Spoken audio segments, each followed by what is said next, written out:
প্রিয় বন্ধুরা, তোমরা কেমন আছো? আশা করছি তোমরা ভালোই আছো। অনেকেই সোয়াবিন খেতে পছন্দ করো না, তাই আজ সবার জন্য আমি নিয়ে এসেছি এই সোয়াবিনের এই রান্নাটা। তোমরা অবশ্যই বাড়িতে একবার তৈরি করবে, খেতে খুবই ভালো লাগবে। যেসব বন্ধুরা পছন্দ করে না তাদেরও ভালো লাগবে। এই দেখো, এখানে এক প্যাকেট সোয়াবিনকে আমি ভিজিয়ে রেখেছিলাম 5 মিনিটের জন্য। এরপর কড়ার মধ্যে আমি 1 গ্লাস জল দিয়ে দিচ্ছি আর এই সোয়াবিনগুলো দিয়ে দিচ্ছি। দিয়ে একটু ফুটে উঠলেই তারপর আমি নামিয়ে নেব। এ দেখো, জল মোটামুটি ভালোই ফুটে উঠেছে। এরপর আমি জল ছেঁকে এই সোয়াবিনগুলো তুলে নিচ্ছি। তুলে নেবার পরে আমি এই সোয়াবিনের মধ্যে একটু ঠান্ডা জল ঢেলে দেব। দেখো, একটু ঠান্ডা জল ঢেলে দিচ্ছি। আর এই সোয়াবিনটা রান্না করার জন্য আমি কি কি নিয়েছি দেখো, এখানে একটা ক্যাপসিকামকে এরকম কেটে নিয়েছি, পেঁয়াজকে এইভাবে ছাড়িয়ে নিয়েছি, তারপরে আদা কুচি, রসুন কুচি আর কাঁচা লঙ্কা কুচি এরকম ছোট্ট ছোট্ট করে কুচিয়ে নিয়েছি। চলো, এবার আমি যে ঠান্ডা জল যে সোয়াবিনের মধ্যে ঢেলেছিলাম সেগুলো একটু জল চেপে একটা বড় বাটির মধ্যে ঢেলে নিচ্ছি। আমি ঠান্ডা জলটা ঢেলেছিলাম কারণ এতে হাতে করে ভালো করে চাপা যাবে। এরপরে আমি সোয়াবিনটা চেপে নেবার পরে আদা রসুন বাটা 1 চামচ দিচ্ছি, ছোট চামচের 1 চামচ গোলমরিচ গুঁড়ো, নুন স্বাদ মতন, আর লঙ্কার গুঁড়ো দিচ্ছি 1/2 চামচ, আর একটা ডিমকে ফাটিয়ে দিচ্ছি।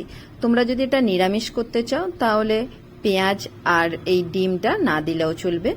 আজ আমি ডিম দিয়েই বানাচ্ছি। একবার বাড়িতে তৈরি করবে, খেতে খুবই ভালো লাগবে। আর এখানে সয়া সস দিচ্ছি 1/2 চিপি। তারপরে এখানে 2 থেকে 3 চামচ আমি কর্নফ্লাওয়ার দিয়ে দিচ্ছি। প্রথমে আমি 2 চামচ দিচ্ছি, যদি আমার প্রয়োজন লাগে তখন দেবো, না হলে দেবার দরকার নেই। দেখো, কর্নফ্লাওয়ারটা দেবার পরে চামচে করে একটু ভালো করে মাখিয়ে নিয়েছি, মাখিয়ে চাপা দিয়ে রেখে দেবো। আর এদিকে দুটো বাটির মধ্যে আমি কি নিচ্ছি দেখো, 1 ছিপি সয়া সস নিচ্ছি, 1 ছিপি চিলি সস নিচ্ছি, আর টমেটো সসটা একটু বেশি করে নিচ্ছি। দেখো, টমেটো সসটা একটু বেশি করে নিচ্ছি। এখানে আমি 2 থেকে 3 চামচের মতো নিয়ে নিচ্ছি। আর এরপরে এই 3টে সসের মধ্যে আমি অল্প করে জল দিয়ে চামচে করে একটু ঘেঁটে পাশে রেখে দেব। আর এই দিকে যে আর একটা বাটি নিয়েছি, এই বাটিটার মধ্যে আমি ছোট চামচে 2 চামচ কর্নফ্লাওয়ার দেব। অল্প জল দিয়ে এটাও আমি ভালো করে গুলে রেখে দেব। দেখো, ছোট চামচে 2 চামচ কর্নফ্লাওয়ার নিচ্ছি আর অল্প জল দিয়ে ভালো করে এটা গুলে রেখে দিচ্ছি। এরপর সোয়াবিনগুলো ভেজে নেবার পালা। চলো, কড়ার মধ্যে আমি তেল দিয়ে দিচ্ছি। এখানে আমি সাদা তেল দিচ্ছি, আর এটা সাদা তেলেই রান্নাটা করতে হবে। দেখো, আমি পরিমাণ মতন সাদা তেল দিয়েছি। দিয়ে আমি এই সোয়াবিনগুলো চামচের সাহায্যে দিয়ে দিচ্ছি। এরপরে এগুলোকে ভালো করে মুচমুচি করে ভেজে নিতে হবে।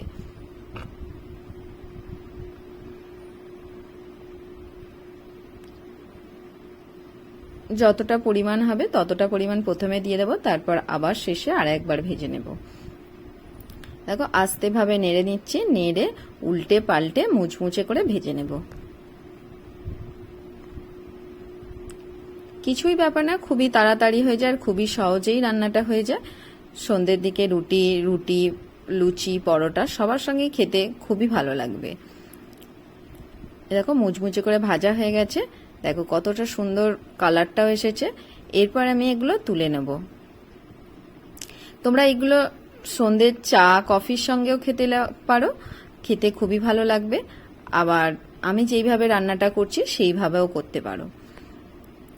দেখো, মুচমুচে করে ভাজা হয়ে গেছে। এরপর আমি তুলে নেব।